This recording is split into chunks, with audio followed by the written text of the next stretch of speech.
लिख रहे हैं तेजस्वी यादव, कहीं हम जातिगत जनगणना कराओ, तो राहुल गांधी कहीं हमहू जातिगत जनगणना कराओ, तो मोदी जी कहीं हम पीछे काहे रही, हमहू जातिगत जनगणना कराओ।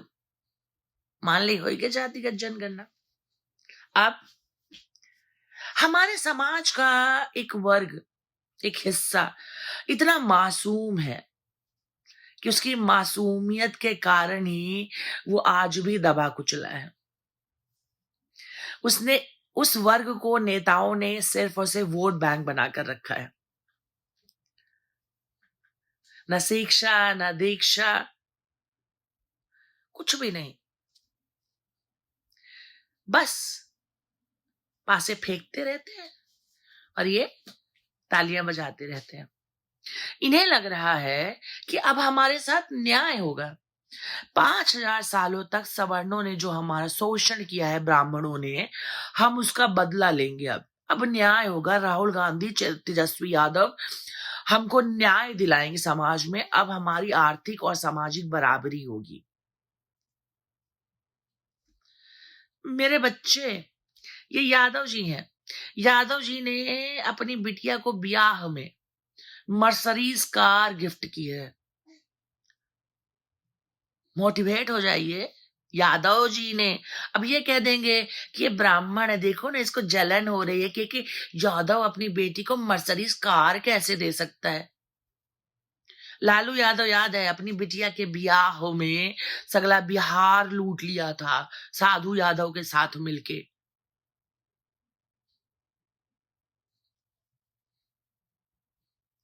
देखिए ऐसा है, जातिगत जनगणना होगी ना तो इनको भी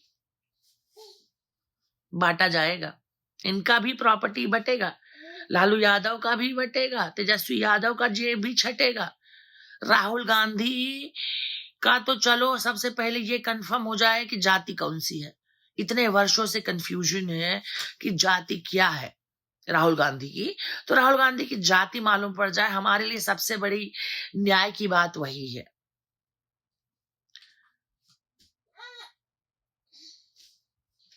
देखिए, आप कहते हैं ना कि ब्राह्मणों ने आपका शोषण किया 5,000 साल। ब्राह्मणों को कोई फर्क नहीं पड़ता, अभी भी नहीं पड़ेगा। ब्राह्मण सड़क में नहीं आएंगे, चक्का जाम नहीं करेंगे, आंदोलन नहीं करेंगे मोदी के खिलाफ, जातिगत जनगणना के खिलाफ। वो अपना समय इन सब चीजों में वेस्ट नहीं करते। जिस बल बुद्धि विवेक का इस्तेमाल करके उन्होंने आपका शोषण किया है 5,000 साल, उसी बल बुद्धि विवेक का इस्तेमाल करके वो जीवन में आगे बढ़े। ब्राह्मण अपने बल बुद्धि विवेक का इस्तेमाल करते हुए जीवन में आगे बढ़ जाएगा।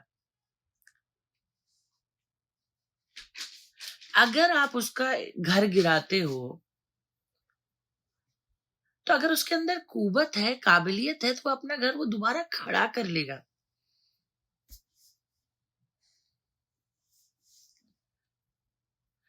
आप ब्राह्मणों की जमीन छीन लोगे, छीन लो। कितने ब्राह्मण आज खेती कर रहे हैं, कितने ब्राह्मण आज या ठाकुर आज जमींदार जो हैं उसका तबका लेकर गांव में बसे हुए हैं। सबके बच्चे तो दिल्ली मुंबई कलकत्ता में बैठे हुए हैं। कौन हल चला रहा है? सब दिमाग चला रहे हैं। जो हल चला रहा है वो आज भी बैलों के बीच ही फंसा हुआ है, बैल बुद्धि है। क्योंकि जिसने दिमाग चलाया है वो जान चुका है कि खेत अब मशीनों से भी जोते जा सकते हैं। अब प्रश्न ये है कि खेत जोतने के लिए अगर मशीन चाहिए, ट्रैक्टर चाहिए, तो वो तो फ्री में नहीं आएगा, वो तो आपको खरीदना पड़ेगा। और आप चाहते हो कि आपको जो ट्रैक्टर या मशीन जो खरीदनी है वो ब्राह्मण खरीद के दे दे। चलो मान लिया ब्राह्मण ने आपको खरीद कर दे दिया, या आपने ब्राह्मण का ट्रक छीन लिया, ट्रैक्टर, कि तूने हमारा शोषण किया है, ये तूने हमारा लूटा है, ये हमारे हक का है, वापस कर इस मशीन को। आप ले गए मशीन, लेकिन सिर्फ मशीन छीनने से ना कुछ नहीं होगा। मशीन का उपयोग कैसे करना है, मशीन चलानी कैसी है, ये पता होना चाहिए। ये बताइए, आपको हम एडमिशन ऑक्सफोर्ड यूनिवर्सिटी में दिलवा दिए। ब्राह्मण ने बोला हमने इनके हक का खाया है, मेरे बच्चों ने इनके हक का खाया है, इनके एक बच्चे को हम ऑक्सफोर्ड भेज देते हैं। जब तुमको नंबर ही 0 लाने हैं और तुम्हें आरक्षण इसलिए चाहिए कि 0 नंबर के आधार पर तुम यूनिवर्सिटी में घुस जाओ, तो यूनिवर्सिटी में तो घुस जाओगे आरक्षण और 0 नंबर के आधार पर, लेकिन पेन पकड़ना भी तो आना चाहिए। पेन चलाना आता है? देखिए, मैं यहाँ बिगुल बजाने नहीं आई हूं कि सवर्ण समाज या ब्राह्मण समाज बड़ा उत्कृष्ट है, बड़ा महान है, उसे किसी की जरूरत नहीं है, वो अपने बल बुद्धि विवेक के आधार पर जिंदगी में आगे बढ़ता ही जाएगा। मैं यहाँ सिर्फ इतना कहना चाह रही हूं कि जो करना है कर लो। ब्राह्मण अपना समय, अपने बच्चों का भविष्य, अपना आज इन नेताओं की तुच्छ राजनीति में बर्बाद करने वाला नहीं है। आप देखो कितने ब्राह्मण ठाकुरों के बच्चे आंदोलनों में जाते हैं, शाहीन बाग में मिलेंगे आपको, कितने दिल्ली के जंतर मंतर में मिलते हैं आपको, नेताओं की रैलियों में कितने बड़े घर के बच्चे मिलते हैं आपको, नहीं मिलते हैं ना? पता है क्यों? क्योंकि ये वोट बैंक नहीं है। ये वोट बैंक इसलिए नहीं है कि ये समाज, सवर्ण समाज समझ चुका है कि धर्म के आधार पर नेता बांटेगा, धर्म के आधार पर कोई तुम्हें काटेगा, जाति के आधार पर नेता तुम्हें बांटेगा और धन तुमसे लूट भी लिया जाएगा, तो भी कोई तुम्हारा कुछ नहीं बिगाड़ सकता अगर तुम्हारे पास ज्ञान की संपत्ति है। ज्ञान ही एक ऐसा धन है जिसे कोई कभी लूट नहीं सकता, और ज्ञान को आप जितना बांटोगे ना उतना बढ़ेगा। और इन नेताओं ने तुम्हें ज्ञान ही नहीं दिया, धन दिया, कभी 500 रुपए, कभी 100 रुपए, कभी 300 रुपए, राशन भी दिया, कपड़े लत्ते भी दिए, अनाज गल्ला भी दिया, बेसिक एजुकेशन दिए गांव घरों में।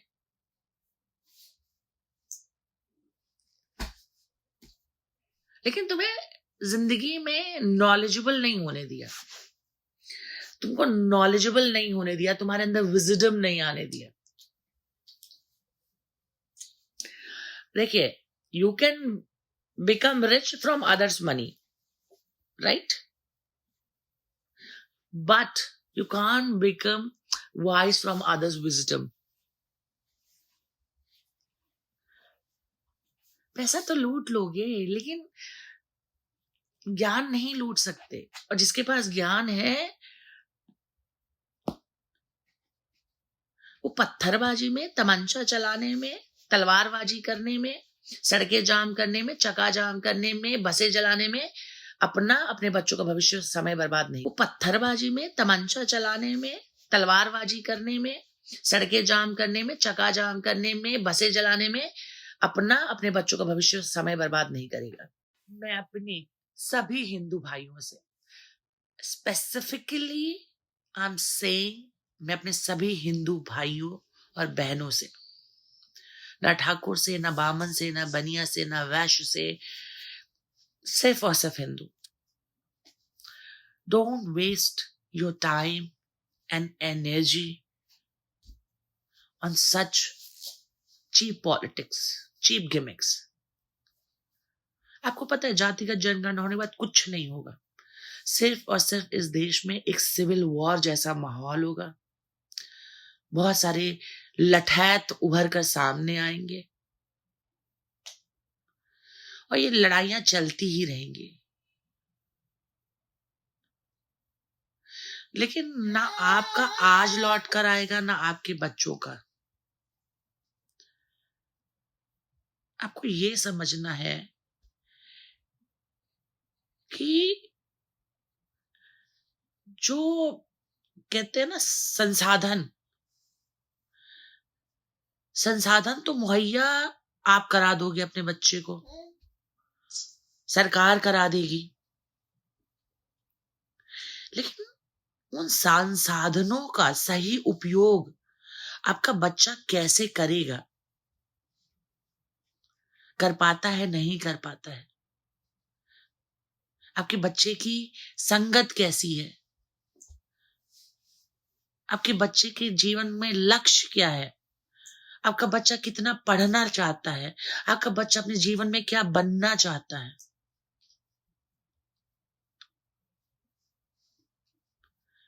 इस पर आपको ध्यान देना है। आज गली गली मोहल्ले मोहल्ले में स्कूल्स हैं। गांव में देखिए हर पंचायत में कम से कम 10 स्कूलें होंगी, लेकिन फिर भी आपको अशिक्षित बच्चे मिलते हैं। क्यों मिलते हैं?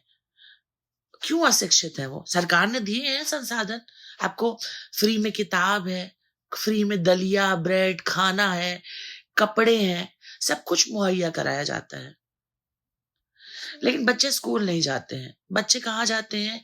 बच्चे ठेके पे जाते हैं, ईंटा ढोने जाते हैं। आप अपने बच्चों को मजदूरी में लगा देते हो।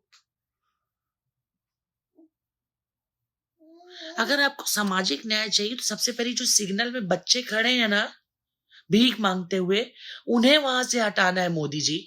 जातिगत जनगणना कराने से समाज में समानता नहीं आएगी। इस जातिगत जनगणना वाले मुद्दे में लेकर तो भैया मैं नरेंद्र मोदी, प्रधानमंत्री नरेंद्र मोदी के सख्त खिलाफ हूं। हम भक्त या कहे अंध भक्त कितना भी दिल को सांत्वना दे कि मोदी जी ने किया है तो कुछ अच्छा ही किया होगा, कुछ सोच समझ कर किया होगा, कोई मास्टर स्ट्रोक है। कोई कह रहा है कि बिहार में इलेक्शन है तो नरेंद्र मोदी ने राहुल गांधी से मुद्दा छीन लिया है। आपके पास ना विपक्ष के इस दांव का तोड़ नहीं था मोदी जी। मेरे को आपसे बात ही नहीं करनी तो भैया, कट्टी बट्टी है नरेंद्र मोदी से। आप जैसा senior leader, the most and most most senior leader politician, अभी कुछ दिन पहले कह रहे थे कि बटोगे तो कटोगे। आज आप क्या कर रहे हो? Why are you doing this? Anyways, मैं सिर्फ अपने हिंदू भाई बहनों से इतना कहना चाह रही हूं कि ये लॉलीपॉप है, बस आपको बरगलाया जा रहा है, बहकाया जा रहा है। अभी भी समय है। आप संविधान को मानते हैं, संविधान की इज्जत करते हैं, लोकतंत्र में हैं। आप अपने अधिकारों को समझें, जाने, अपने बच्चों का भविष्य बनाएं। आप ये सोचिए कि 5000 साल से ब्राह्मणों ने आपके अंदर मतलब आपका शोषण किया, सवर्ण समाज ने, उसका इतना जहर है आपके अंदर। क्या अंग्रेजों ने आपके साथ गलत नहीं किया? मुगलों ने आपके साथ गलत नहीं किया? लेकिन उनके बारे में आप बात नहीं करते। आप स्पेसिफिकली सवर्ण समाज से ही नफरत क्यों करते हैं? क्योंकि नफरत आपसे कराई जाती है, आपको बांटा जाता है। आपने ये नफरत नहीं चुनी है, आपको चुनने पे मजबूर किया गया है।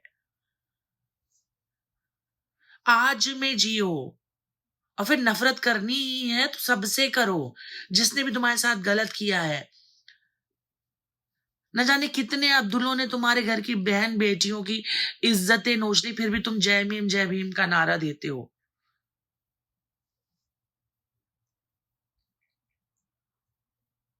Kashmir is a prime example. They won't care. उनको कोई फर्क नहीं पड़ता आप कौन से कास्ट के हो, कौन से तबके से आते हो, कौन से वर्ग से आते हो।